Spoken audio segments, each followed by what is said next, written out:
Have you ever tried to understand the works of great thinkers, artists, or poets and felt completely lost or overwhelmed? That's actually a good sign, because this confusion is not a failure but a part of the process. Reading such texts requires a different attitude than reading entertainment literature, which is primarily intended to relax or to entertain us. It also differs from reading scientific or technical literature, which often relies on clear definitions of terms and logic. Texts on philosophy, deep psychology, and poetry often speak a different language. They challenge us and elude immediate mental comprehension. This essay deals with the inner attitude that supports a fruitful reading of such texts and shows why the feeling of not understanding is not an obstacle, but an integral part of the process. Based on Wolfgang Giegerich's Soul's Logical Life, this video examines how we can face this challenge and what we can gain from encountering difficult-to-grasp thoughts.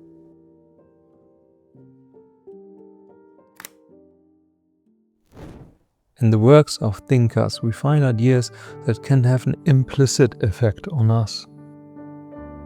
The explicit effect is the knowledge we acquire through reading, our own thoughts crystallizing from it, and the ideas we adopt or form from it. However, when we engage with works that do not reduce the ideas to the literal, and insist that this is the essence, but leave a certain ambiguity behind the words, an experience opens up that touches us differently. The implicit form of description can, when engaged with, reveal deeper levels of meaning that might be obscured by explicit, systematic formulations or readings. This allows more space for an understanding that goes beyond the rational, beyond the literal. This gives us a new perspective on our own personal experiences that might touch deeper than our day-to-day thinking perspectives.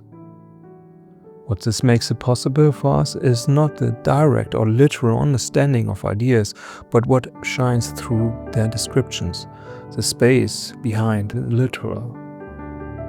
Wolfgang Gierich refers to this as the undercurrent.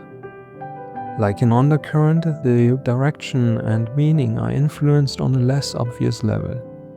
He describes what constitutes this type of description using the works of Carl Jung. Under the protecting cover of a much less stringent, partly more conventional scientific, partly more naive imaginal style, the great thoughts, together with a higher logical status that they came with, could be transported essentially unharmed, and perhaps even unnoticed by Carl Jung himself. The world implicitly reflected in the works offers us an opportunity to enter it, to explore the anatomy of thought, and to allow ourselves to be transformed by this encounter.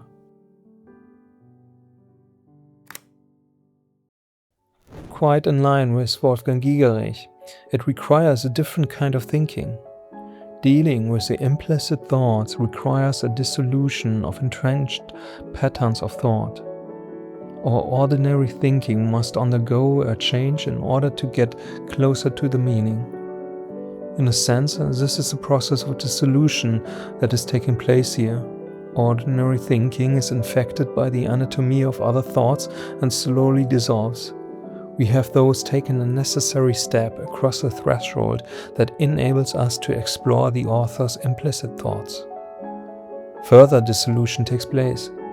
This does not happen on the level of thoughts, but on an unconscious level. It shapes our mind, our everyday living world. It is a consequence of intensive and lengthy engagement. In a sense, we marinate in this content. Just as salt penetrates and changes the meat, so the text penetrates our being. We are no longer only the subject who reads, but become the object of the reading itself. With countless hours, days, weeks, months, and years we spend with the authors, a silent transformation unfolds. Our perception changes without consciously controlling it. The intellectual world that is reflected in these works is thus an indirect medium of transformation. It dissolves us and reshapes us. However, this does not happen when we understand the content purely rationally.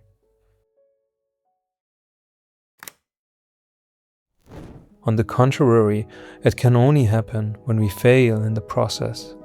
For when we consciously fail, we are in contact with the actual body of thought. If we do not fail, we are still on the level of the tangible, the literal. We are still reading with a technical mindset. In his book A Soul's Logical Life, Giegerich tells the story of Thor and the cat. It is a part of an old-fashioned work called Snorre. In this journey, the Norse god of Thor travels to Utgard, the area outside of the world admired by humans, a world full of demons and giants.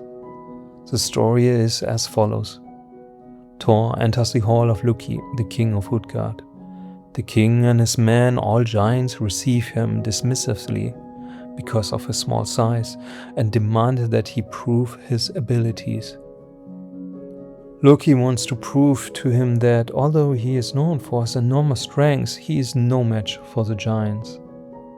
One of the tasks is to lift the king's cat. So Thor grabs it under its belly with his hand and tries with all his might to lift it. But the cat just arcs its back, remains with its head down and its tail on the ground. He fails again on the second attempt, although this time he manages to lift at least one paw from the ground. The next day, when Loki takes him to the borders of his kingdom to say goodbye, Thor reveals the reasons for his failure as this seemingly simple task. It was a deception. What appeared to Thor as a cat was in reality a small part of the Midgard serpent, the serpent that encircles the entire world.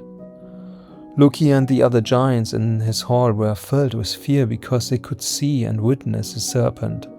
Thor was actually close to tearing it out of the earth and almost breaking through the auroric circle, which would have had catastrophic consequences.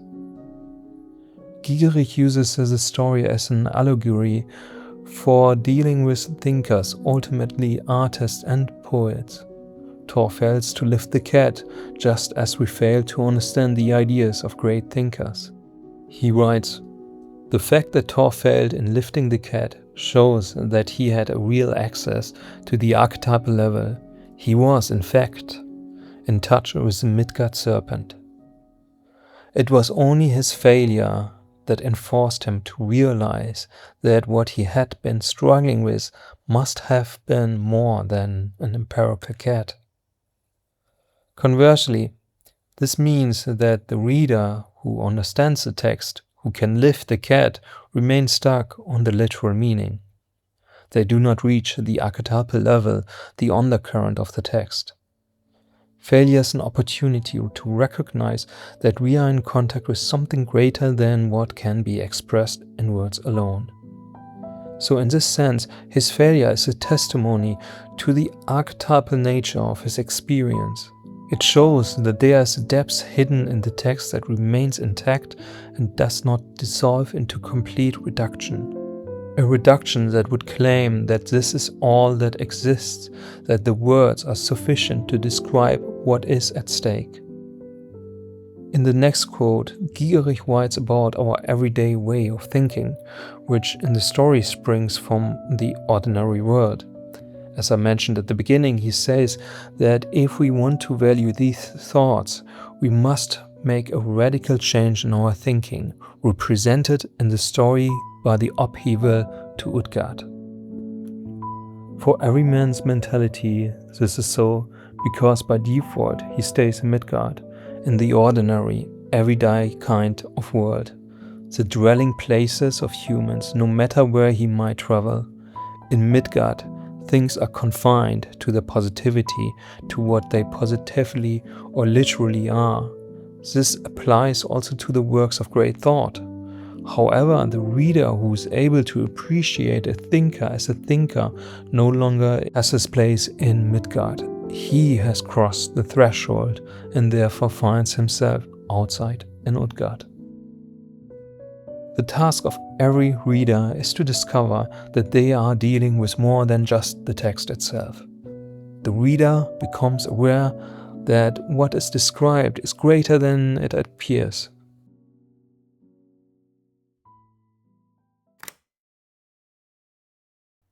But what is it that is described in the text? What is it that is so difficult that not even Thor manages to lift? What is the Midgard serpent? Gierig mentions here that if one is aware of the Midgard serpent, one is in contact with the archetype.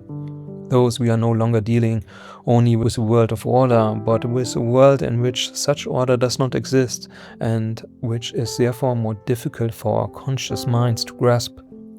We find another reference to this difficulty in the philosopher Heidegger, who said, "A thinker thinks only one thought."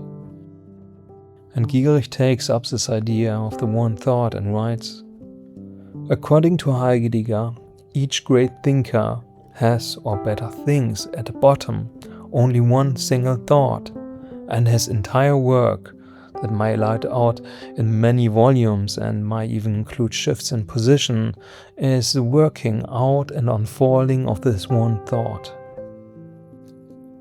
This describes the depths at which a thinker thinks.